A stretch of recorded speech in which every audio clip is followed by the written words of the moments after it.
Hey guys, welcome. Thanks a lot for joining us for another WORBLI Talks Live. Today, of course, we're sitting here with the CEO and co-founder Domenic Thomas and our CTO Robert Dewilder. So I want to welcome everybody. Thanks so much for dropping in and spending a little bit of time. And we've got a little bit to talk about today, of course, which is great. Domenic, there's been like there's been a lot of talk recently about compliance, right? We're seeing a lot of we're seeing stuff from FinCEN, we're seeing stuff from the FATF, we're seeing some stuff from the SEC, and there's just this real kind of air of compliance going on around. And I think that, we've discussed before that maybe some people don't have an accurate grounds of what exactly compliance entails. And I know that you kind of prepped a little bit of information on that. So welcome, thanks for coming. Maybe we should kick it off with that and we'll go from there. Yeah, thanks, Matt. It's kind of refreshing for us because I think, WORBLI was, especially when we first started, kind of getting the word out and reaching out to people in the EOS community and talking about the project. It was kind of like, oh, so you're a chain with KYC, okay, And there were some people who definitely, I think, saw the value in that. We definitely had some early supporters, but it wasn't sexy, right? There was just it's a kind of a dry topic, and we know that a lot of what blockchain was built to do was to kind of work around some of the, say, red tape, and we're all for that at WORBLI as well. It's just that we believed that this was coming, that it was only a matter of time, and that for the most part, if you look at the way governments tend to react to new technology, they usually take the existing kind of framework and then just slap it on it, and so we looked and saw what was it that banks needed to do, what would be compliant for a securities exchange, for example. And I know the cryptocurrency platforms have mostly, I was on Poloniex back in the day when you could just have an anonymous account and throw in, heck, $1 million worth of Bitcoin and toss it around and buy a bunch of stuff. And, nobody cared. You were just, some weird, 4chan, anonymous name. And I think all of us understood that wasn't going to last, that there was no way, especially as the value grew of the sort of blockchain projects and the cryptocurrencies and everything, that we were going to attract more and more attention, and that compliance was going to be critical. So I'd say we're feeling pretty good about it. This is what we've been working on for a year and a half now, and it's a very complex subject. And I think that see the frustration. I'm in the Telegram channels. I know that people feel as if sometimes WORBLI is not moving, but it's getting this first layer of infrastructure in place that enables everything else after that. And it really is the kind of longest running aspect, and because we didn't have clear guidelines, we did make some guesses. Fortunately, for the most part, we've guessed correctly to this point, which has been great. When these guidelines came out, it's not like we had some big team meeting and went, holy crap, what are we going to do now, right? So we were ready. And I just, to give everybody an idea, I had down, as I was kind of prepping for the meeting and the talk here, that at least 14 different aspects of compliance that we've dealt with. And so it starts with fundraising, right? WORBLI's not going anywhere if we didn't do our fundraising properly, right? That would sink every stakeholder who owns tokens if it turned out that there was some violation. And we contacted attorneys from the very beginning. We've had them assess and reassess every move. Every time we've gone to the public or to anyone to raise money, we've consulted attorneys, we've done it by the book, and we feel very confident with everything we've done there.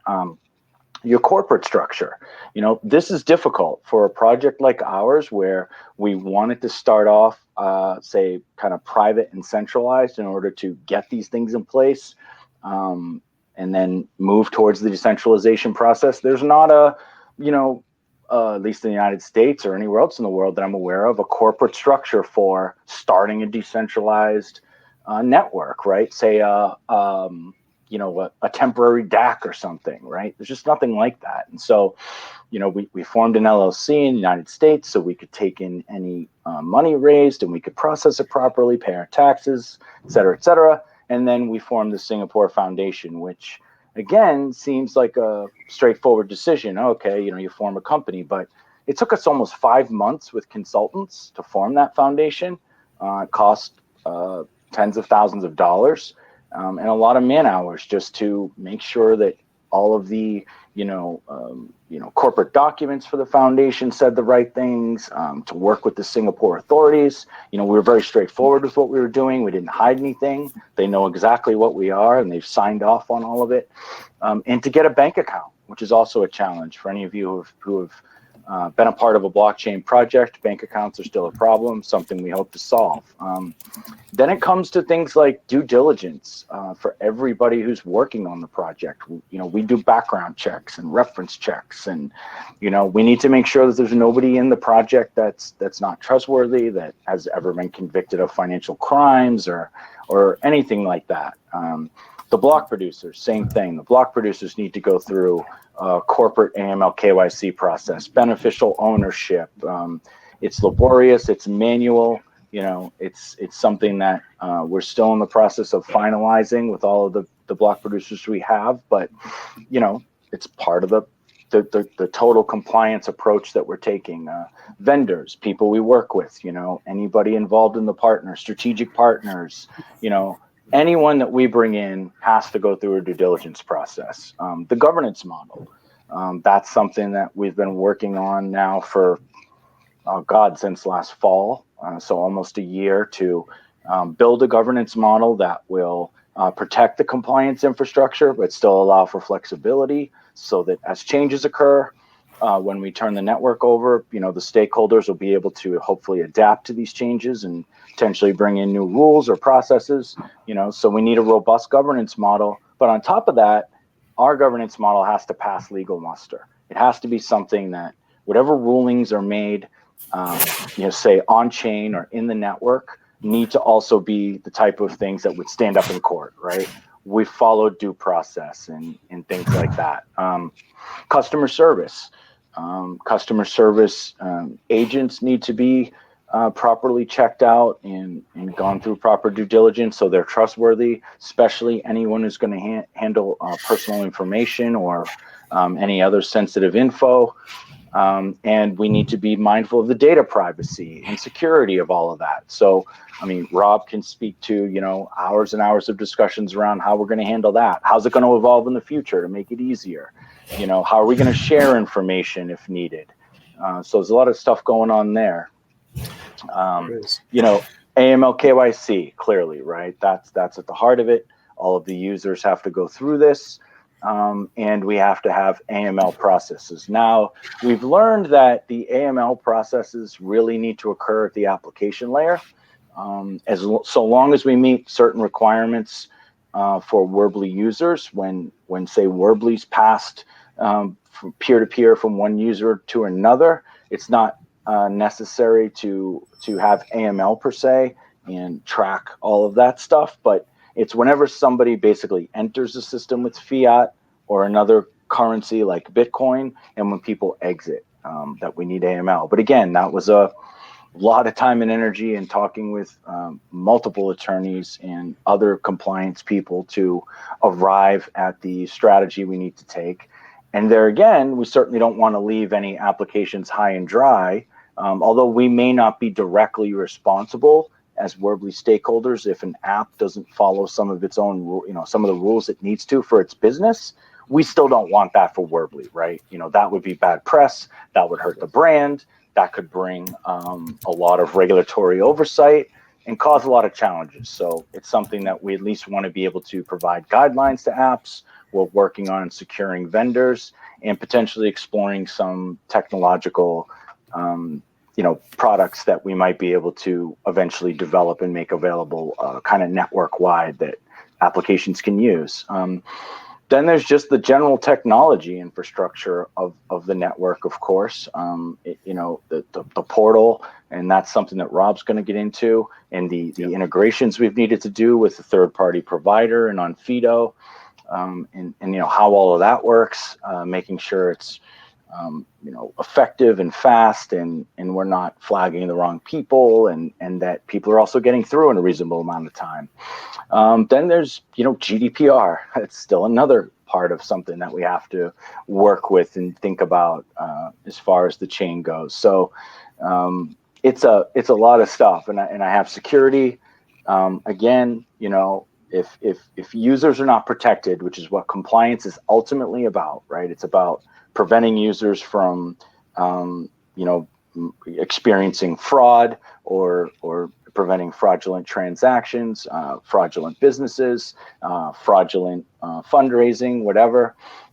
It's also about security, about users not having their funds stolen, or we can't have accounts, for example, that if users make mistakes and just lose their keys and they've got thousands of dollars or tens of thousands of dollars in their WORBLI network account, we can't just say, oh, that's done, have a nice day. So when you think about this, I mean, from the lawyers, the accountants, compliance experts, security experts, third-party developers, I mean, it has been just an absolute army of people and thousands of hours and hundreds of thousands of dollars that have gone into what we've built so far and what we're finishing off over the next few months as we sort of finish this first phase. One of the cool things that I really enjoy about since I've kind of come on full time in the WORBLI is the fact that there is not a single day where I don't learn a lot. Right? Kind of, it's just so dynamic, everything that we're into, and being a part of that has been really interesting. I'm gonna pass it off to Rob a little bit to talk about the portal, but before I do, I'm kind of curious. I'm sure other people are. You knew that some of the stuff was coming, right? In between FinCEN, FATF, and the SEC releasing their guidance. I was personally shocked at how quickly it came. Were you? No, I wasn't. I'll say frankly, I can't believe it took this long. In some ways, I had thought in the last kind of hype cycle, right? Bitcoin 20 grand and everybody flowing in, and really, I mean, it reminds me of Rob and I. Well, I'll date myself a little bit, but we went to college together, and I remember when Rob was a fresh computer science grad, and he was going on all these interviews for these tech companies in the .com era. And at that time, it was very similar to crypto. It was like everybody was in tech, and they were in a startup, and they were offering options, and you were going to get so rich. And I remember Rob coming back from some of these interviews, just like, dude, that company's going nowhere. Like, they have no tech. Their business model sucks. Like, I'm not working for those idiots, like, I don't give a shit how much. Like, they're ready to make Rob like, the sultan of technology over there, and offer him a 6-figure job and, billions in stock options. And he's just going, no, you're going to be out of business in 6 months. And all of us, have been in the blockchain space for a while. And I remember watching all these ICOs and just thinking, like, how can you expect a project who raises $50 million in 30 minutes to be successful? That just doesn't make any sense. You've just basically given a startup, so much money and so much capital. They don't know what they're going to do with that money yet. It's just too much too soon. It's like giving your teenage child a trust fund with $100 million and expecting them to spend wisely. They're not going to. It just doesn't make any sense. So I thought that people were going to start getting burned, and they have. And I just expected people to start screaming at their regulators to say, because I mean, people don't like to admit that they went in there greedy, hoping to 10x it. And then when it doesn't happen, now it's somebody else's fault, right? And I'm not so sure that I'm a fan of that kind of thinking, but I really did expect that people were going to get pretty frustrated, and there'd be a lot of complaints, and that we'd see a lot of this, last year, really middle to late last year. I thought we were going to start seeing more. For me, it's kind of bittersweet because I do believe in an independent financial system. But at the same time, like, what are people using these funds for? And that's really what it boils down to.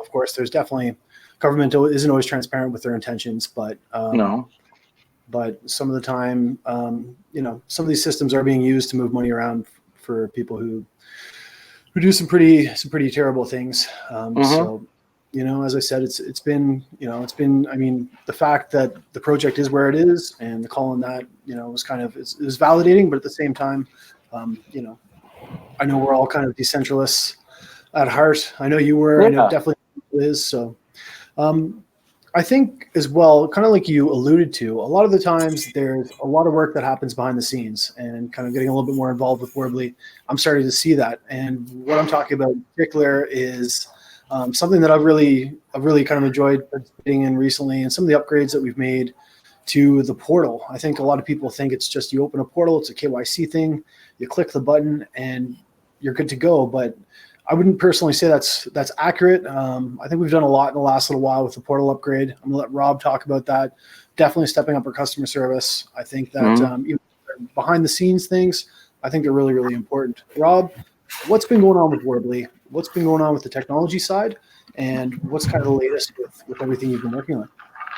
Well, yeah, I think the most public kind of facing thing right now is the portal, and for anyone who's gone and revisited, there's not a lot on the surface to look at. But what we've been really focusing on is the user experience and really getting people through the process.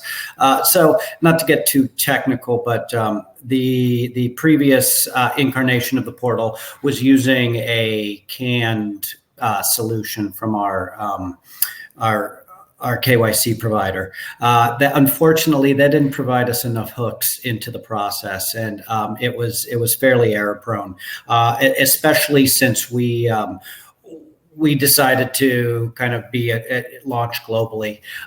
So we weren't able to catch the detailed level of errors to provide a satisfactory workflow for a lot of the kind of the non-core jurisdictions.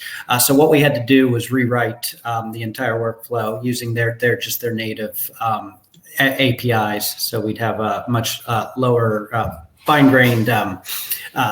fine-grained details into the error process.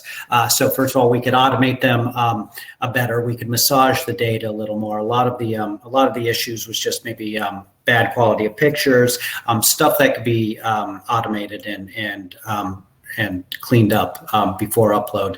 And I actually just checked before we went live, and our success rate has improved significantly since after post launch. That's not to say we still don't have quite a few, not quite a few, but we still have people who get caught up mostly in these watch lists, the AML part. And for the most part, they're false positives. I mean, there are some real ones, but it's just it's just part of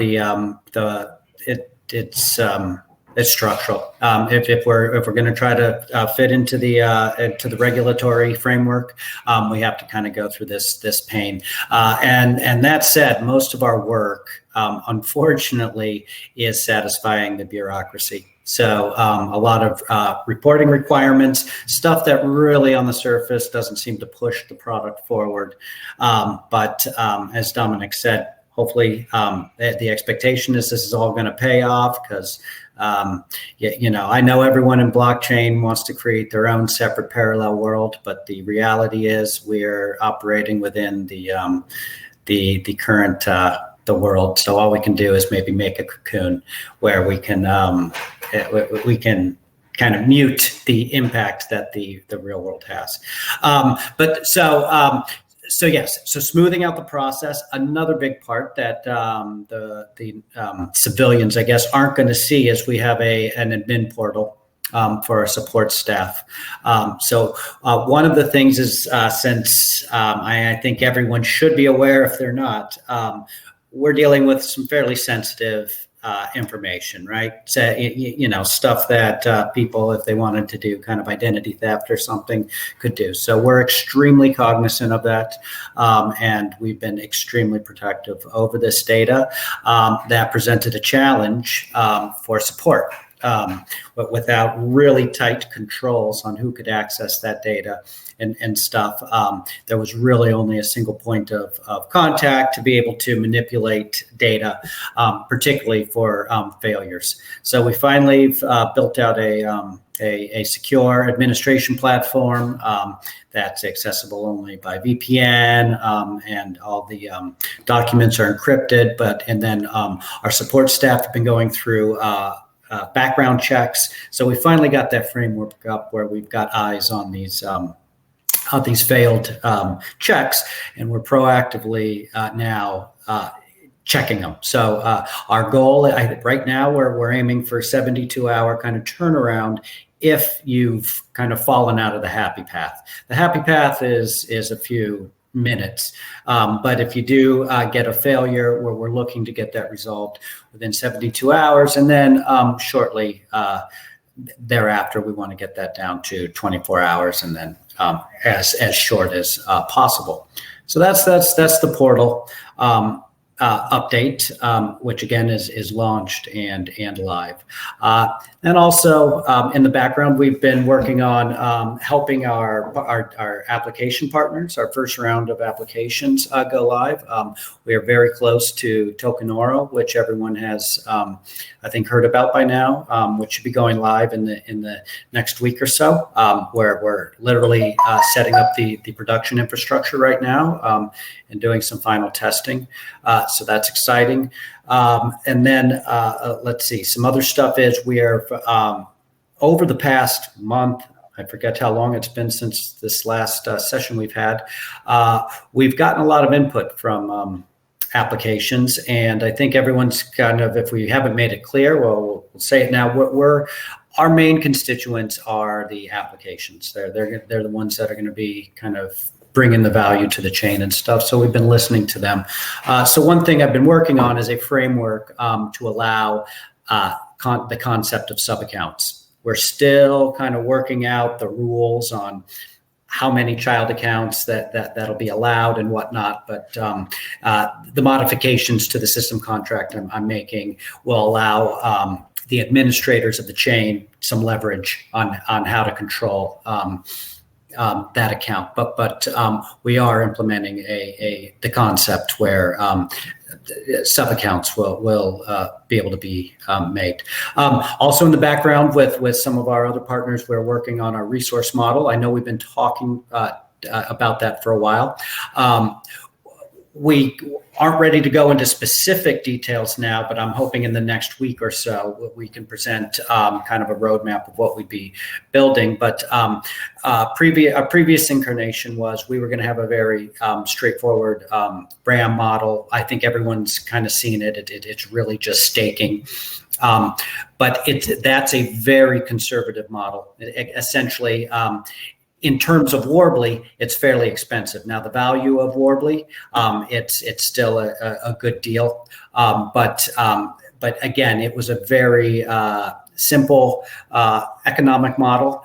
We wanted to create basically price stability and take away speculation. And then also our philosophy was we're going to keep it extremely conservative, with the thought just being that it's easier to loosen controls than try to clean up a mess if we were too loose with resources. So what I can say is RAM will get nothing but cheaper as time goes on. First of all, just as a function of increased supply as the network grows, but also we're looking at optimizing the resource model, and RAM will be included in that. And then finally, we are working on, we started it as what's called the verified token framework. And this is nomenclature we got from another project. If you Google verified token framework, you can find it on the internets. And they've got a white paper, and the proof of concept was implemented for Ethereum, but we're looking to port it into to EOS. But it's more generic than that. And at a high level, what we're trying to do is implement a concept of registries where trusted third parties can vouch for individual accounts. So KYC would be a good example. So we want to come up with a standard, a set of contracts where a KYC provider can manage and run a registry and vouch for the KYC disposition of certain individuals, and registries can kind of define what they're vouching for. Another thing would be investor accreditation, and then you can go on and the possibilities are kind of numerous. This also dovetails with our need to decentralize.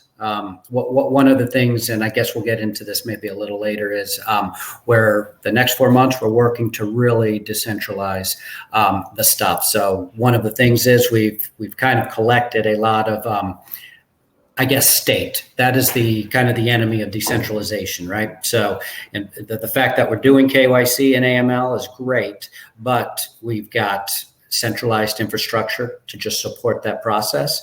And then we've got the data we're collecting. So I think the real big challenge, and it's not just technical, it's both technical. I mean, right now it's technical, but I think the answer is going to be a mix of technical and governance, is how to decentralize how to decentralize those kind of concentrations of state. So anyways. Rob, it's brilliant. Thanks, Rob. Yeah. I want to just drop back to something, because I think you missed something really important, that just because you have your eyes on it all the time, but our portal is now mobile accessible, which is absolutely fantastic for the rest of the world, and being able to access. And anybody who hasn't seen it yet, we did just release a brand new UX for the portal. It's a lot smoother. There's been a lot of changes to actually change the way that information is processed for a lot of the things that Rob is talking about. And I've been lucky enough to work with a lot of our support team, and there's a lot going on behind the scenes in customer service. We've got a lot of things suited up just for people who are having account difficulties that we were going to. I saw that, Dominic. I saw your face too. It's okay. It's all right. Cat's out of the bag, Rob. Family. You guys heard it. I'm making Matt edit that though. Okay, there'll be an edit. But lots of really good things coming, and we're going to move on, but I'm starting to get a lot of energy, cool. And I'm starting to get really excited because I've been working really hard behind the scenes, Dominic. We're coming out of stealth mode.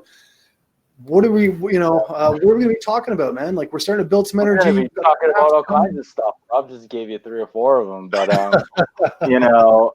so there's enough thunder though. There's enough thunder in the bottle. We've got plenty more that we're going to talk about. So yeah, we have planned announcements. I mentioned something in the Telegram, at least twice a month, big announcements that we've scheduled over the next 12 weeks.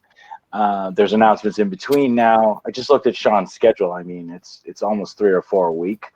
Announcements of partnerships, announcements of applications going live, announcements of, different, technological features and things that we've added, that we've developed, that we're working on. There's a lot of great stuff. Making arrangements in today's meeting with one of our new partners who's very influential in sort of marketing strategy in the political arena in the United States, to get a meeting with the SEC. And I'm going in to talk to him about WORBLI and going to work to make WORBLI the standard. I'm going to give it everything I've got to talk to these folks and become hopefully an advisor, and let them know that, EOS has all the tools as a software, and WORBLI has the solutions they're looking for. Our partner attended a meeting right before the June 1 event with B1, and the SEC had a list of sort of 9 items, and we nailed every single one of them.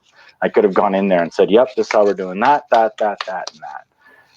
So we're excited. We know that we've crushed it. Absolutely hit it out of the park with compliance. Are there gray areas still that we need to work on? Sure, of course. Compliance will be something that the WORBLI stakeholders will need to address as an ongoing issue. We're talking about how we plan to do that in a decentralized manner. There's some conversations around forming a compliance body that might be sort of independently funded via, say, the WORBLI Network Fund, or put some funds aside for it in WORBLI tokens or whatever that the foundation still has available for these types of things, to fund things for partnerships, etc. We've got some exciting new partners coming out of the EOS ecosystem that I think people will be excited to hear about.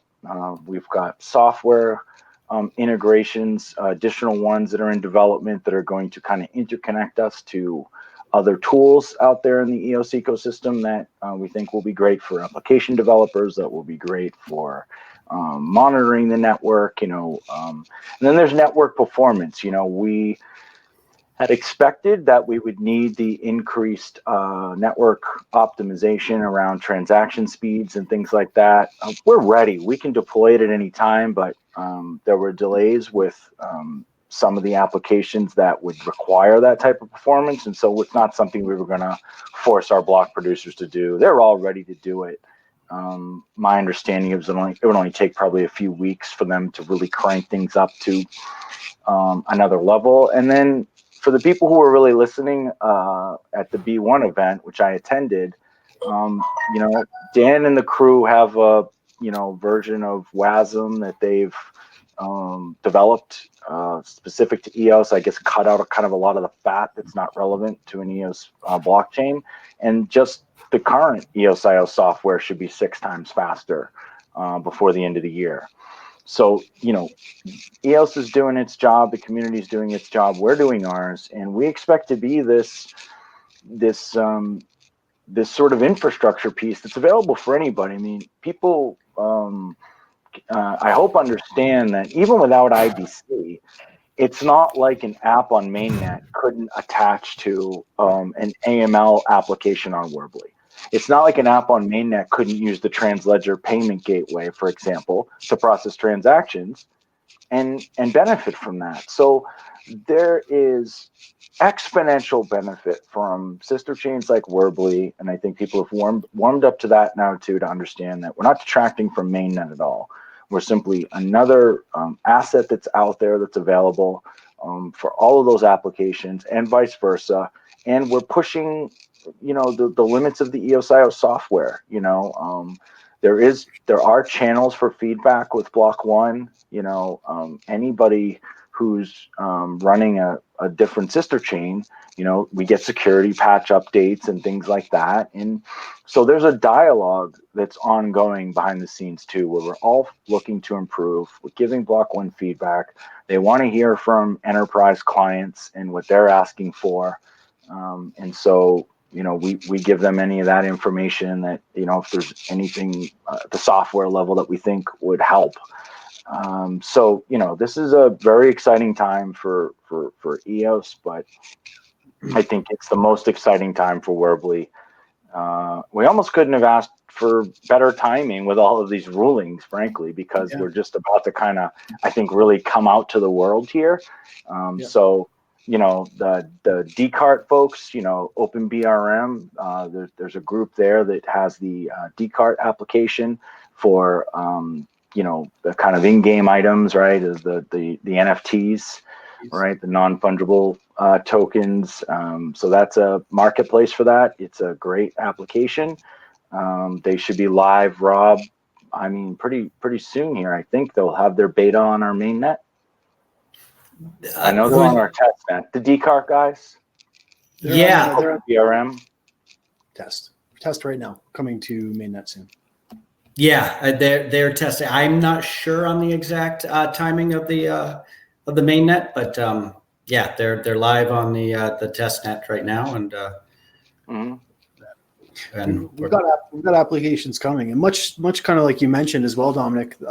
I'm really excited because we do have some applications doing exactly what you said, staying on mainnet. They're going to use some of the processing tools at WORBLI to be able to do their financial transactions and remain compliant. So it's cool because they're still going to be able to participate in mainnet, but and we're accelerating their ability to go live on mainnet. Some of these applications would have been delayed after these rulings, and they've talked to us and reached out and through our network of block producers and everybody, and knowing what WORBLI is, we've been able to offer some solutions for them. And so we do have some announcements coming. There's some sort of deals in progress with a few well-known EOS applications that are going to be going live on WORBLI and using aspects of the WORBLI system and compliance infrastructure that are enabling them to, again, kind of stay on course with their roadmaps.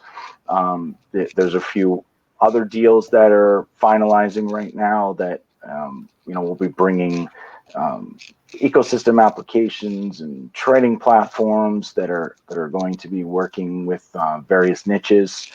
And then we have 2 different companies that we're forming with the WORBLI founders that I can talk about a little bit now. There's a business development organization that's domiciled in England, and that's made up of a few, WORBLI strategic partners. Rob and myself are part of this, and this organization, is working with VCs. There's funding pipelines that we have available to us that, as we find applications that we think are, going to do really well, and we want to bring to WORBLI, and we're going to work with, we can connect them to these funding sources to accelerate their growth. Rob and I are also working together with some other folks from the WORBLI team to form a development shop where we can develop some of our own ideas, because we're finally kind of coming to this point where, as we finish off a lot of the heavy lifting with WORBLI, we've been looking at stuff that we want to build. We have a couple other deals in place of people that have reached out to us that we're going to help them build out their MVPs. So there's this whole ecosystem developing of incubation, and then business development, scaling, to really take applications to the next level. And there's a lot of infrastructure apps that are in development for those things. Crowdfunding, a VC model for your WORBLI token holders, that's been completely sort of mapped out. It needs to be built, but that's coming, where you'll be able to you can participate in the leasing model if you want, the resource model, the leasing market, and put your tokens in, lock them up for 30 days and participate in the inflation. But the best way to really leverage your WORBLI holdings, if you're not going to build an app, is to back apps. And I've been saying this in Telegram, and I know that can be difficult. Not everybody either has the time or maybe the network. And so we want to create a WORBLI kind of VC fund where you can put your tokens in that. You'll be locking them up much longer. I'll tell you that. It's going to need to be like probably a minimum 6-month horizon, likely a year. But then this business development organization, all of the apps that we put tokens behind, you'll participate in that, and the people who put their tokens up will get a piece of these applications or parts of the deals, right? Like any VC would. So there's a lot of different ways that we're creating to make it easy to put your tokens to work, because it's not only about aligning economic incentive, but it's kind of about aligning network resources, right? We don't want latent network resources. We don't want kind of the old school hodling, where you're just sitting there with all your tokens in your account doing nothing. That doesn't contribute to the value of the network, and so we're trying to find ways to make that as easy as possible for people, to not do that, to put them to work in some way, and kind of generate rewards for doing so. But yeah, it's an exciting time as we kind of move towards getting this thing launched and then actually get to participate ourselves. And for me, being involved in some of the business development is really exciting, because you're behind the scenes and you're helping make some of these things a reality. So it's cool. It's more than anything, it's an exciting time in the next 3 months. Honestly, I've worked in the space for a while. I've never worked as hard as this, but I've never been as happy.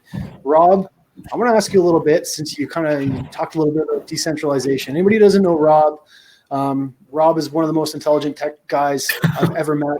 And he grounds us. That's what I love about Rob. Rob has got this no BS, like, no, that's not going to work attitude. It's very honest and like very grounded.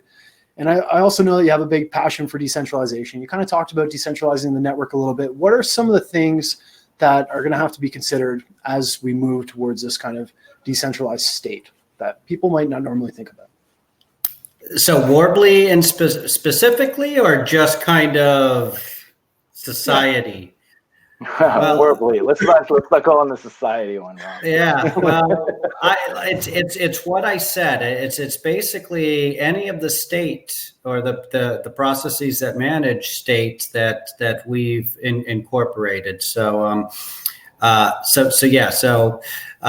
it's let's talk about the processes. So it's the portal, right? We've got this on-ramp for creating accounts, the KYC process, the relationship with that KYC provider, and the support wrapped around that. So how do we decentralize that? So I guess it's all about it's all about incentives, essentially incentivizing maybe a KYC provider or providers to provide that service to the chain. They'd have to become fluent if we were to really remove ourselves from it. I think ideally how we'd be envisioning it is some KYC provider would stand up a portal, a KYC workflow that they would host that could talk to the WORBLI chain. And then this is where it kind of dovetails with the registry concept. But we've really got to kind of come up with a framework where there's standards on how to kind of convey, I guess, again, important information pertaining to accounts that relate to business logic. So again, that's the hardest part. Again, it's anything that really requires compliance, right? It's when governments kind of get involved that they gum up the works. So like I said, I think there'll be a mix of technological solutions, but a lot of it will be kind of figuring out what that governance framework looks like. And I think both Dom and I and some of the other members of the team were part of the initial mainnet launch. And that was kind of one of the inspirations on why we started this project. And it was just, I keep saying a little bit too much democracy. Just really kind of figuring out a sane governance model, but that's also transparent enough where people kind of understand what's going on and there's accountability and whatnot. I guess. And then there's some. Well, let me know if I answered your question. I guess the point being is we're creating all this infrastructure, and I think it's important too, Domenic. Maybe set the record straight. People say like, we're leaving, nobody's leaving WORBLI per se. It's not like we're just, okay, we're done, we're walking away.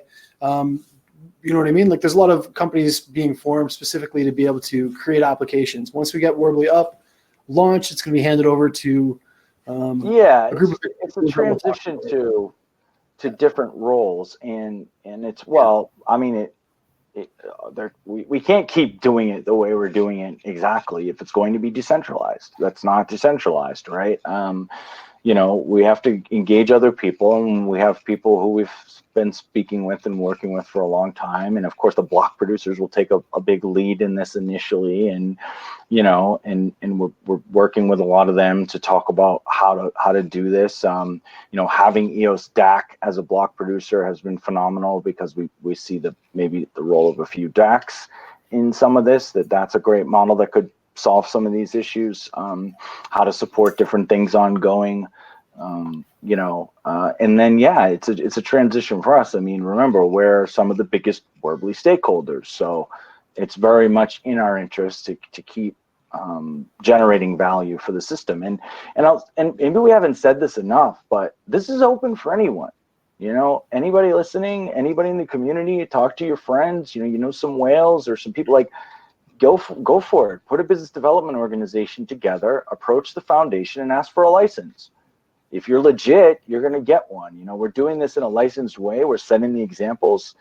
Both of these organizations will have some of the first licensed vendor relationships because, again, as part of compliance, we can't just have randoms. There can't just be organizations out there operating in the shadows. Not that, I mean, again, of course, apps that launch on WORBLI often have funding sources and things that don't have anything to do with WORBLI. But if you want a more direct relationship so that you can have maybe a greater access to resources and things like that, we'd welcome you to do something like that, to start your own group of people that are backing applications or trying to find and discover applications, incubate, develop, whatever. This is the vision of WORBLI, is that there'll eventually be these clusters of various groups, growing the network. That's just, that's the best way that this will move. And this is a big part of the strategy that I've also spoken about with all the buzz that's happened around Libra, and probably something we should talk about. The Facebook coin or whatever. Facebook's doing what's always been done, right? They're one of the incumbents. I know they're trying to say it's different. Oh, there's a Libra organization. We're not going to, be leading it, and that might be true. I don't know. But you look at the stakeholders that they already have. It's this, welcome to the new boss, same as the old boss, right? It's Visa, it's this bank, it's these guys. I mean, it's all just a who's who of global finance and payment processing. That's strong. That's powerful. It's also a $10 million node. So if you want to run a node on Libra, go ahead, get your 10 million up. It's crazy. That's exactly the opposite of WORBLI's mission. Our mission's about access. Now, will they be creating access to some new services and some new fintech? Sure, I don't deny that. I'm sure they will. But it's like WeChat in China. I mean, that's the playbook they're using. They're trying to be the WeChat of the West, and my understanding of WeChat, obviously, I'm not a big user. I'm an American, and it's not super robust for us, but my understanding of the Chinese version is that you do payments, you pay your bills, and that's awesome, and we want those types of tools to develop for WORBLI. I think that like I said, the dev group that Rob and I are forming, Matt's actually a part of this too. We plan on working on a lot of consumer grade applications. That's kind of our passion. We're not big finance gurus. I'm not the type of person to build a derivatives exchange. I have people who know how to do that, and they are. That's what Utility X effectively is. But it's creating that access, but for everybody, and also the ability to participate and have a voice. I don't see anything about how anything you say or do as a Libra ecosystem user is going to give you a voice. I suppose you can bitch in the feedback section like you probably can in Facebook, but to me that sounds like you're pissing in the wind.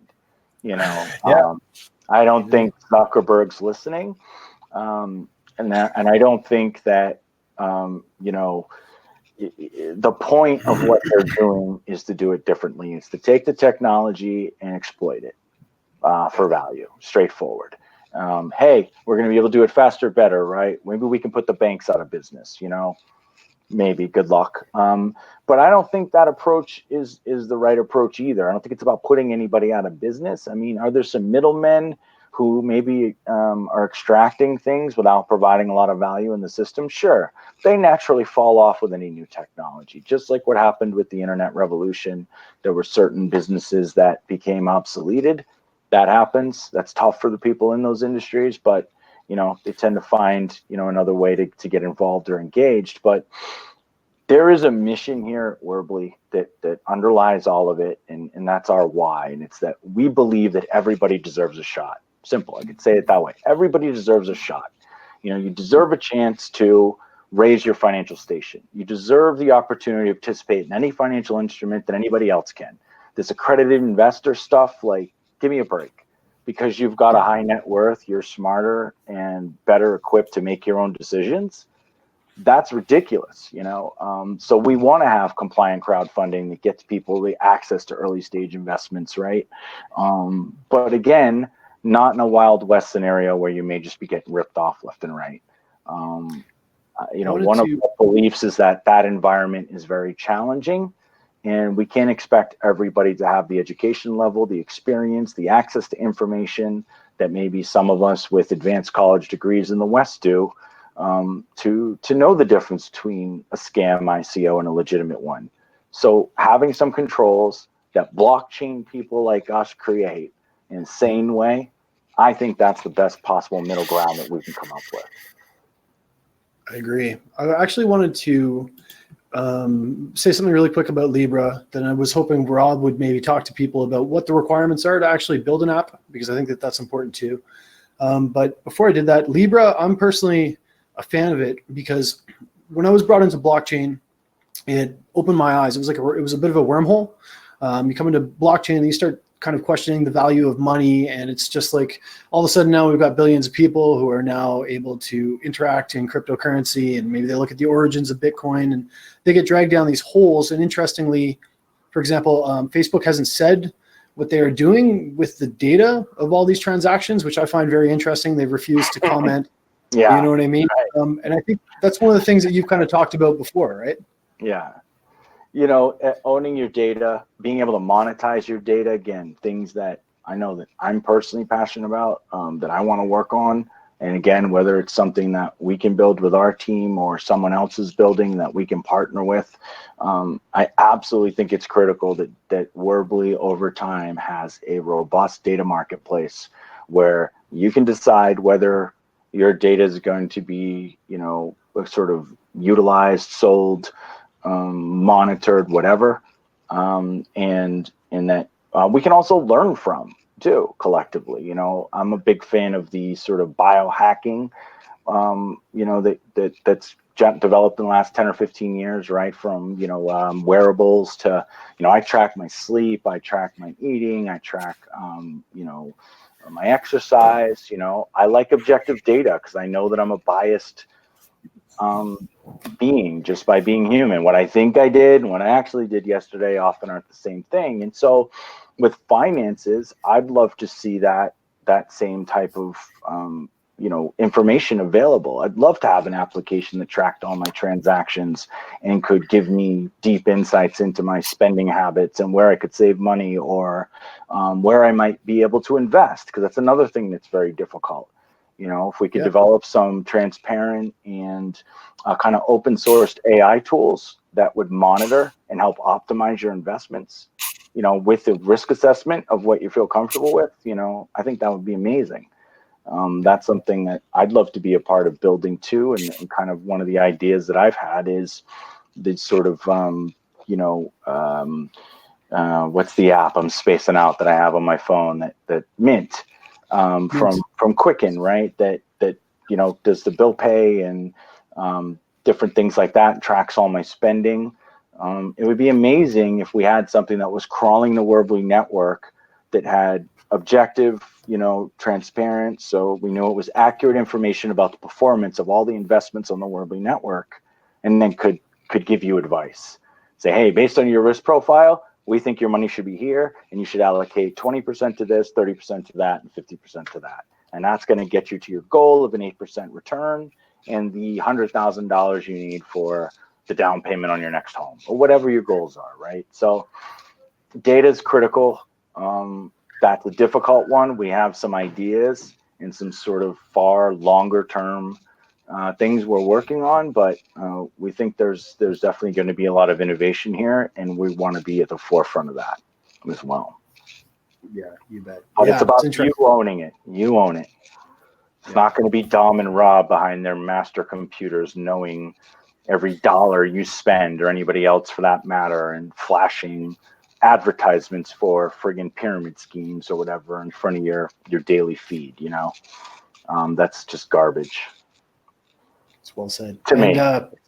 To me too, and I think to a lot of people. But I think that blockchain was the route that opened my eyes to that, and I think a lot of 2, 3, however many billion people they have using are about to come down that same route. So it also looks really good for us as well.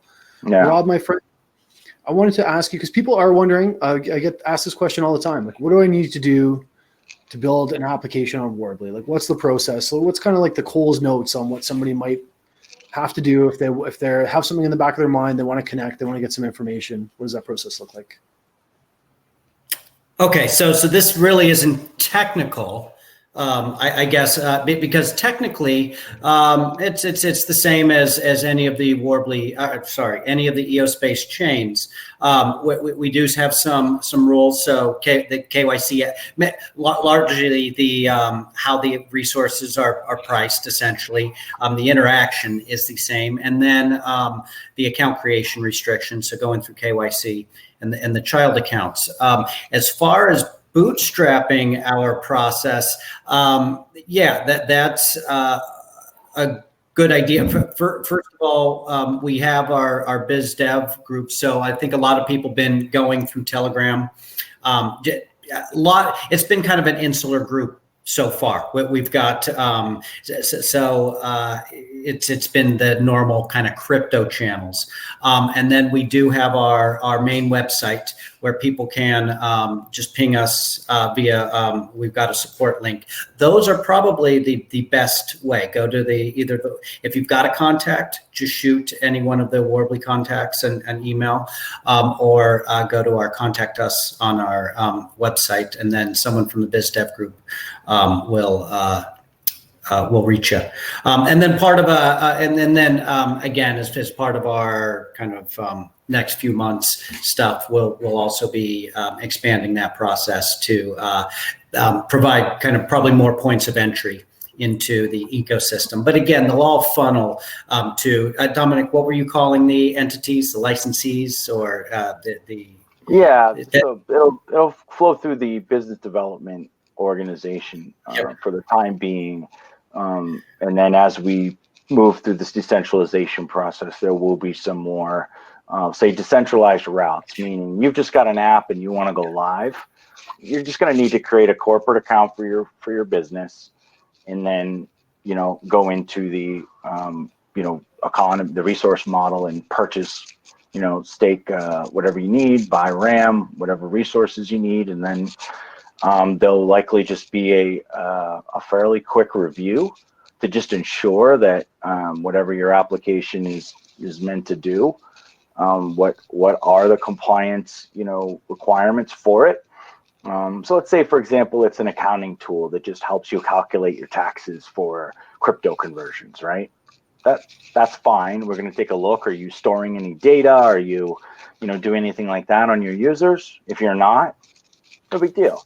And this is mostly, again, to help the apps too. I mean, this is information we're going to get back. It's not going to be like you didn't pass, go home. It's going to be, hey, we've got attorneys, we've got experience, and again, eventually we expect there'll be a kind of sort of elected group or volunteer group on the compliance side of things that's qualified to do these evaluations. They're going to give you good information. It's going to be a free resource, essentially. If there's any problems, they'll talk to you, and we want to help you. Everybody wants you to go live, so it's not a barrier. It's just that we all have to play by a certain set of rules. But there'll be more and more robust documentation available, technical documentation that we're working on, things like that. And then there's a little bit of security. We're going to want to just take a look that you've at least considered security, simply because if an app gets hacked, again, it's going to hurt the brand of the entire network, especially at this stage. Do you want to get hacked? If you're an application provider, you don't. So I don't think it's going to hurt to have a free security review by people who know what the hell they're doing. But that's it. I mean, you can just have an app and go live. You don't need to make a deal with WORBLI. There's none of that. If you want to, there's resources that we make available through the business development company that might be exciting for you and useful. But if you don't need any help, you got everything you need, just reach out. And there's a new website in development. It will be more streamlined than the page right now, which is effectively just a front page for the portal. So we're working on that as well, and that should hopefully be a little more straightforward. There'll definitely be a section that's like, launch an app, and kind of drive you through a process there too. Yeah. I think if anybody is kind of looking in, what you're probably seeing here is a little bit more energy from Domenic, a little bit more energy from Rob. The next few months, it's been a lot of work. These guys in particular, I've done a lot of stuff in operations. The stuff that I really love is much the same that Domenic and Rob love, and that's the launch of applications. That's what we're getting into. That's what I'm getting excited about. That's where my heart is. That's what I love to do. So the next few months are going to be really interesting, and they're going to be a lot of fun. I'm going to just do some quick questions. It looks like we only have 4 here, which is kind of surprising. Last call. So if anybody wants to drop in a question, we're going to get through whatever questions you guys have, and then better get back to work. So question number 1 is Jen was asking how many apps or businesses are planned to launch on WORBLI in the next 3 months. Domenic, I know obviously because of NDAs and a lot of other reasons you can't necessarily specify an exact number per se, but I do know I know firsthand that we have a lot of apps that are starting to come through. I'm trying to think, because it's a really impossible question to answer, and we stopped answering it simply because you can't answer it, because the apps don't know. They can tell us they're going to be done, and they're not. I was told apps were going live in January. That's why I was talking about it back then. They didn't. We don't control that, is the answer. So how many different applications are we talking to that we know are going to go live on WORBLI eventually? At a minimum, I'd say 6, as high as 15 or 20. Yeah. So that's about the best I can do on that question. Yeah, that's 6 confirmed, coming, deal signed, everything's good to go, and Right. more in the pipeline being built in various stages of development. Mm-hmm. I know that. Of course. Okay, so somebody, Bill, you're not gonna love this question either, but it's an application question. Utility X. Utility X No is going comment. to be No. no comment, unfortunately. Nope. But Utility X is going to blow some people away. That's all I'm going to say about that. No. I'm sorry, Bill. Nope. All right. Now we do have something. We did answer this previously, but we've only got a couple of questions, so let's throw it back out there. Actually, let me talk about that. I need to Sure. I need to make a general apology to the WORBLI community about talking too much about Utility X, in that I'm personally super excited about it, right? And I'm very close to the people building it, but I spoke about it too much, and it wasn't my place, frankly. I think people are aware of who's building it, and there's more than that. They're amazing people. It is just not an easy thing to do, and they've widened the scope at times to just and they wanted the privacy to develop that at a pace that made sense to them, because they're extremely professional, high-level people doing it, and it was unfair of me to talk about it as much as I did. And so this is sort of my public apology to them, and I apologize privately for talking about it, but that was unfair of me to do so. And so that's all I got on Utility X. And I'm sorry to the community for generating any enthusiasm around it when I should have shut my mouth. So I own it. My mistake. That's incredibly it's incredibly humble. So that's what we're going to say about Utility X. Utility X is coming, guys. Look forward to it. I screwed up. Domenic screwed up, but it's that thing is going to shock some people. Okay, moving on. People are asking about exchange listings, and I think that we didn't really realize that the whole who thing was going to happen with Chaints. It just kind of happened. So we've got people asking about exchange listings and liquidity. And I think that's I mean, I can say that, there's been contact. It's a little bit challenging. We had a much better relationship with the Chance folks. I think for their own good reasons. They ran into some stuff, and they needed to do what they needed to do with their business and sell. We're trying to develop the same type of relationship with who, and I hope we will. But we are working on as many different liquidity options as possible that we want live on our chain, that are sort of more, I won't say in our control, like us. In our control as WORBLI stakeholders, meaning they're one of us. There are other WORBLI stakeholders that have built an application that's live on WORBLI, that's in this type of compliance environment, that's built to benefit WORBLI, right, in the WORBLI ecosystem. And there are at least 3 that I'm aware of in development in various stages. And absolutely, liquidity is critical. It's important. It's very, very challenging for us to work with external exchanges. If you folks have not followed a lot of the independent reporting, that the bulk of these exchanges are an absolute joke. I'm not going to name any of them. It's not my place to do so, but We've done a lot of our own research. There's a lot of fake volume. There's a lot of wash trading. There's a lot of front running. DEXs on Ethereum, for example, are an absolute disaster. If you're trading over there, folks, I invite you to do research. You're getting wrecked unless you're one of the people running one of the front running bots. It's a mess. It's not fair. It's not safe necessarily. And we don't want to be a part of that insofar as we can. But we realize the need for liquidity. For everybody, it's an important part of any economy and any type of economic model. And I'm confident in the solutions of the partners I'm aware of that are building better solutions for us. For sure. And I know that they are a priority, for sure. If you're trading, like, I mean, I shouldn't say it, but I'm going to say it anyway. If you're trading on 95% of exchanges out there, you are getting stolen from. And I'm willing to bet the degree in which you're getting stolen from is going to come out in the coming years when some of these new changes take place, and it's going to shock people. The last question before we move on was, how is Didier? How does what Didier is building relate to WORBLI? Is it going to run on the WORBLI chain, or is it WBI only, another token that can be exchanged? Oh, Transledger stuff. I can let Rob come in a little bit too here. But I know that the bulk.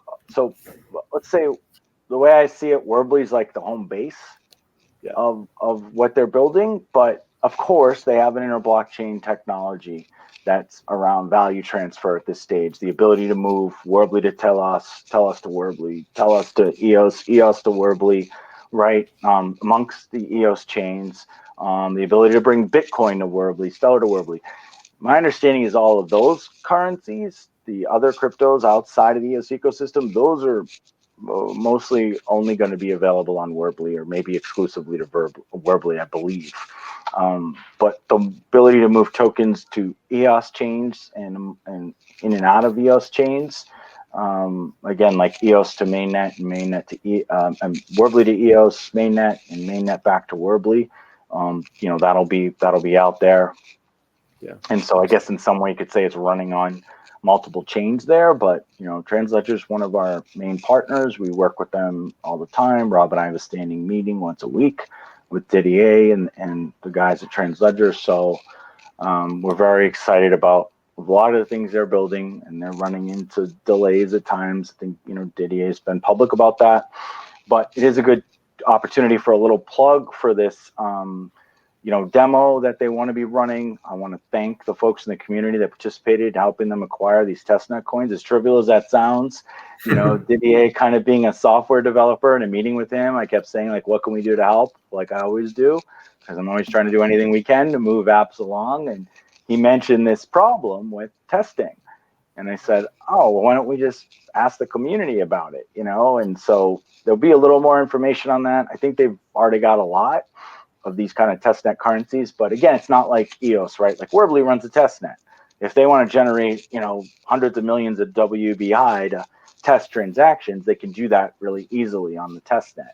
But Bitcoin and Litecoin and Ethereum, it's not the same thing. I guess it's these faucets, and my understanding is for some reason they've cranked them down. I don't know if that's a lack of interest or if it's a resource issue, or I don't exactly know how those testnets work, but so that's been great to help them out, and we look forward to providing a demo here, and we're going to do some marketing and everything around that to generate some interest for Transledger, and hopefully for the opportunity for anyone who's interested to check out their gateway. It's pretty cool. Yeah, the way that Didier has described it to me is that you need a WORBLI account to be able to use the IBC features and to be able to transact. They need total compliance. It's back to the same thing. They're going to be moving value around, and they're going to be moving it in and out of the WORBLI network, and so they will be doing AML, and they'll be one of the folks that's going to have a pretty robust AML process and policy. Very strong corporate KYC for their accounts, and that's something where we're going to be, trading as far as they're going to be verified to open corporate accounts on WORBLI, kind of granted that, ability and license from the WORBLI Foundation, because we know they've met all the proper guidelines, and we know what their process is, and it's phenomenal. And it's this trusted third party that you can have happen, much like why your KYC on WORBLI is going to be accepted by other WORBLI apps. They may have you add layers for additional features if an application is, for example, going to have you move, like what happens with your Coinbase and other trading accounts. When you want to move large amounts of money around, AML law requires that they get more information. So that, apps might have some of that, but again, they're all going to trust the WORBLI KYC because the WORBLI Foundation acts as a trusted third party to them. Yeah, what's known as a risk-based approach, right? And that's something that's been thrown around a lot. Mm-hmm. It's been about an hour and 10 minutes. We're trying to keep these to about an hour. We've answered some questions. We've talked about a lot of the stuff coming up. The next few months are going to be exciting. I just wanted to know, before we sign off and send everybody home, first of all, thanks everybody for showing up. Rob, do you have any last words before we sign off? And then I'm going to move over to Domenic. Got anything else you want to say? No. Just thank everyone for their support and excited for the next few months. So, all right. Domenic? Yeah, just we really appreciate the patience. We understand the impatience at times. We believe that we've generated a lot of value, that we've taken the resources that have been, that folks have given to the project and put faith in us to take those resources and turn them into value. I feel confident that we've done that, and I hope that we've exceeded your expectations by the time everything rolls out over the next several months. And get involved, please, now. If I haven't said it enough, if I haven't communicated well enough that this is your project, it's not mine, in spite of some of the claims out there. I don't have a secret torture chamber or whatever for people who oppose me. We've not turned anybody away who's ever asked to be involved. There are lots of avenues still, even at this stage. Yes, they will only expand, but the best thing you can do is go out there and find apps, or tell us about apps, or build an app, and then be prepared to participate. Hopefully you're gonna sign up and open accounts on these apps. I think Descartes, like I said, will be pretty quick. That should be something that almost anybody can play around with. Maybe you're not even into game tokens and stuff, but you'd still be helping them by opening an account and checking it out and sniffing around and providing feedback. And so please get engaged. We're going to need you. This is going to be the biggest difference between a network like WORBLI and a network like Libra, for example, or some of the other, let's say, permissioned old guard blockchain solutions. This is really a people's network, and there should be tremendous opportunity for you to have an impact and influence and input. China, Roger, yes, definitely. We're addressing it. We are not excluding China at all. It's just a very difficult environment to operate in, and we invite anybody who has insight and maybe can cross the language barrier. I apologize for being a typical American and not speaking Chinese or many other foreign languages. I speak a little bad French, but we hope that as we start to roll things out and generate more interest and more resources, that we'll be able to start providing better solutions for everyone in the world. And I'll just say, another thing that I'll own is that we should not have rolled out globally with KYC. Hindsight's 2020, but I didn't ask enough questions of our provider about where their KYC was strong, and I've come to learn that all of these KYC providers have strengths and weaknesses, because it's all about databases and lists. And of course, they don't just buy all of them, because that would be a tremendous expense for them and a lot of work to integrate all of these things and update and all of that. And so we're likely going to need a specialized solution for China to make it easier. I know that some people do make it through the existing process, but it's difficult, but it's top of the list to work on these solutions, as soon as we can.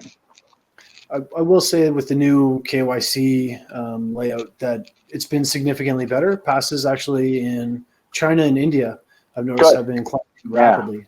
Mm-hmm.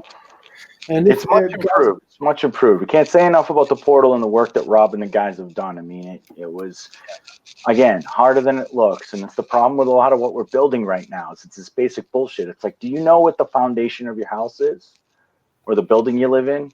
You don't. Do you know the HVAC system and what quality it is? You don't. The plumbing, the electric, maybe some of you do if you're contractors. And you know how important that is. I've built houses before. I know how important that is. And if you're in a house that's got a shitty foundation and crappy plumbing and crappy electric, trust me, it's only a matter of time before you have a disaster. But that's what we've been building. It's all that really boring stuff, but you know it when it's not there, and you won't know it when it isn't. And because it's about risk, and we've taken a very conservative approach in that way, meaning we've tried to eliminate risk at every turn. We could have ignored a lot of it and probably gotten product to market faster, but there's too much at stake here, and we're asking people to build things that are going to be too big, so to speak. We couldn't look an enterprise customer in the eye or an enterprise business in the eye and say, build on WORBLI without the work we've done. But I feel confident that we can say that. As do I. Domenic, thank you so much. Rob, thank you so much. Everybody, thanks so much. Appreciate it. And, all right. We'll see you guys later. We'll talk soon, everybody. Hang in there. Thanks for the support. See you soon. Bye now. Bye.